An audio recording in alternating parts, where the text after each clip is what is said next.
Salut les papas, salut les parents, on se retrouve moi en plein déménagement et Davy pour sa quatrième vidéo sur la chaîne. Davy il était apparu au début de la chaîne, il nous avait raconté un vrai bout de sa vie et aujourd'hui il nous donne des nouvelles. Encore merci de faire partie de la chaîne.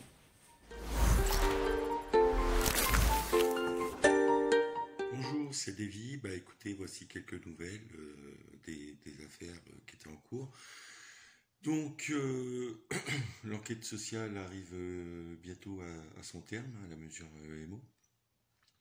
Concernant les éducateurs, donc moi de mon côté, l'éducateur, tout va bien, il me donne des conseils, voilà. Concernant la mère de mon fils, l'éducatrice là-bas a pu le voir que très peu, parce que c'est un ado et il y va pas souvent chez sa mère, il a pas trop envie d'y aller. Quand il y va que quelques jours plutôt que la moitié des vacances. L'enquêtrice, enfin l'éducatrice sur place n'est pas toujours prévenue par la mère. Voilà. Sinon, du côté de la mère de ma fille, c'est la catastrophe. Elle ne répond ni aux mails, ni aux courriers, ni aux appels téléphoniques. Même quand les éducateurs essaient de sonner à sa porte, ça ne fonctionne pas. Elle ne répond à personne.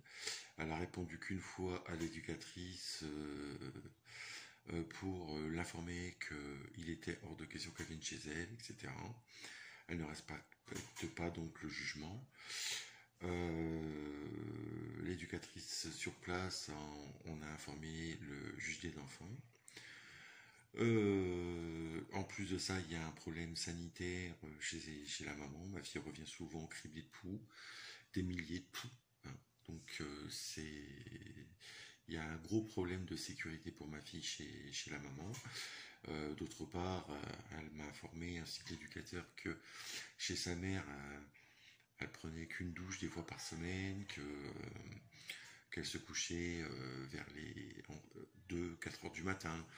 Voilà, franchement, une très mauvaise hygiène de vie chez la maman. Le juge des enfants en a été informé.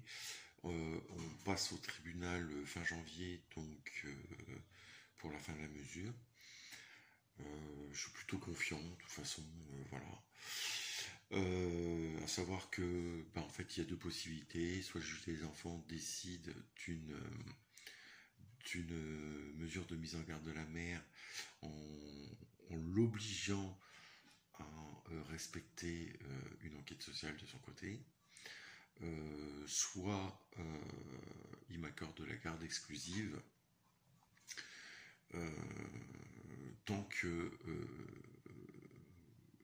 la mère de notre fille n'est pas capable de prouver sa bonne foi en voulant respecter la procédure, quoi. Donc il peut se prévaloir ou apporter, je sais plus, son, ça peut ça peut apporter un plus aussi auprès du JAF, puisque j'ai rendez-vous aussi au JAF au mois de février pour faire la modification du droit de visite et d'hébergement, puisque ça n'était pas notifié dans le jugement que ma fille n'y allait que pendant la moitié des vacances, étant donné la distance qui est d'à peu près 300 km. Voilà. Sinon, concernant l'enquête par rapport à mon ex-compagne qui a été à l'origine de tous ces soucis, elle est toujours dans la pile de dossiers au commissariat. Ça fait quand même 1 an que j'attends que cette enquête démarre, que des choses soient faites, hein. Il y a eu quand même viol sous la menace, violence sur moi-même et mon fils, il y a eu vol de biens, dégradation de biens, intimidation de témoins, harcèlement de mes enfants à l'école, etc. Bref, enquête toujours au point mort, elle n'a même pas commencé d'ailleurs, même pas de perquisition, rien n'a été fait.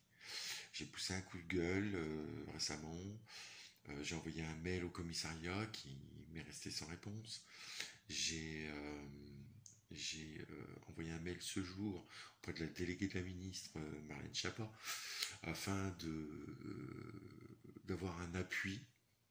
Alors franchement, j'attends que ça en fait de leur part, mais bon, qui ne tentent rien à rien. Voilà un petit peu pour les infos. Je vous tiendrai, excusez-moi, informé de la suite des événements, je pense, en janvier ou février. Je tiens à remercier encore Cédric de la chaîne Juste Papa, de pas lâcher, d'être toujours là à notre écoute. Et voilà, je vous tiens informé de tout ça courant janvier-février. Voilà. Merci à tous et tenez le coup, lâchez rien.